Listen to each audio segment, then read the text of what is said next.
আমি আজকে বলে দিলাম, নইলে বলবেন সতর্ক করিনি।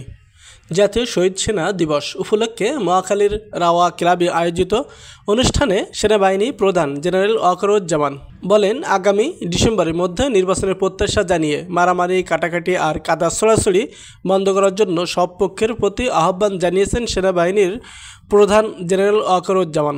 তা না হলে স্বাধীনতা ও সার্বভৌমত্ব বিপন্ন হবে বলে হুঁশিয়ারি করে তিনি বলেছেন, আমি আজকে বলে দিলাম, নইলে বলবেন সতর্ক করিনি। মঙ্গলবার জাতীয় শহীদ সেনা দিবস উপলক্ষে মহাখালীর রাওয়া ক্লাবে পিলখানায় সংঘটিত নির্মম হত্যাকাণ্ডে শাহাদাত বরণকারী শহীদ অফিসারদের স্মরণে আয়োজিত এক অনুষ্ঠানে কথা বলেছিলেন সেনাপ্রধান। একটি সুষ্ঠু অন্তর্বর্তীমূলক নির্বাচনের দিকে এগিয়ে যাওয়ার প্রত্যয় জানিয়ে জেনারেল ওয়াকারুজ্জামান বলেন, তার আগে যে সমস্ত সংস্কার করা প্রয়োজন অবশ্যই সরকার সেদিকে খেয়াল করবেন। আমরা যৌথ বাহিনী ডক্টর ইউনূসের সাথে কথা বলেছি। ডিসেম্বরের মধ্যে নির্বাচনের বিষয়ে প্রধান উপদেষ্টাও একমত হয়েছেন দাবি করে সেনা প্রধান বলেন, প্রথমে বলেছিলাম 18 মাসের মধ্যে নির্বাচনের কথা। আমার মনে হয় সরকার সেদিকে ধাবিত হচ্ছে।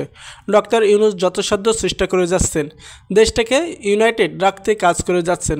ওনাকে আমাদের সাহায্য করতে হবে, উনি যেন সফল হতে পারেন। আসেন আমরা নিজেদের মধ্যে মারামারি, কাটাকাটি না করে দেশ জাতি যেন একসাথে থাকতে পারি সেদিকে কাজ করি। আমাদের মধ্যে মতে বিরোধ থাকতে পারে, কিন্তু চিন্তা চেতনা বিরোধ থাকতে পারে, কিন্তু দিন শেষে যেন আমরা সবাই দেশ ও জাতির দিকে খেয়াল করে সবাই যেন এক থাকতে পারি। কেবল এক থাকলে এ দেশ উন্নত সম্ভব, সঠিক পথে পরিচালিত হবে মন্তব্য করে সেনা প্রধান বলেন, না হলে আমরা আরও সমস্যার মধ্যে পড়তে যাব।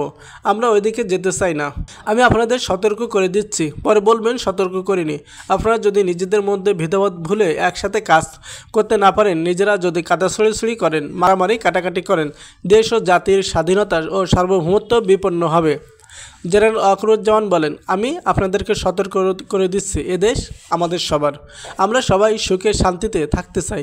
সে উদ্দেশ্যে আসেন আমরা নিজেদের মধ্যে মারামারি, কাটাকাটি না করে দেশ জাতি যেন একসাথে থাকতে পারি সেদিকে কাজ করি। আমাদের মধ্যে মতে বিরোধ থাকতে পারে, কিন্তু চিন্তা চেতনা বিরোধ থাকতে পারে, কিন্তু দিন শেষে যেন আমরা সবাই দেশ ও জাতির দিকে খেয়াল করে সবাই যেন এক থাকতে পারি। কেবল এক থাকলে এ দেশ উন্নত সম্ভব, সঠিক পথে পরিচালিত হবে মন্তব্য করে সেনা প্রধান বলেন, না হলে আমরা আরও সমস্যার মধ্যে পড়তে যাব।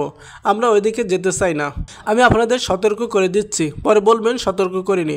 আপনারা যদি নিজেদের মধ্যে ভেদাভেদ ভুলে একসাথে কাজ করতে না পারেন, নিজেরা যদি কাদা ছড়াছড়ি করেন, মারামারি কাটাকাটি করেন, দেশ ও জাতির স্বাধীনতা ও সার্বভৌমত্ব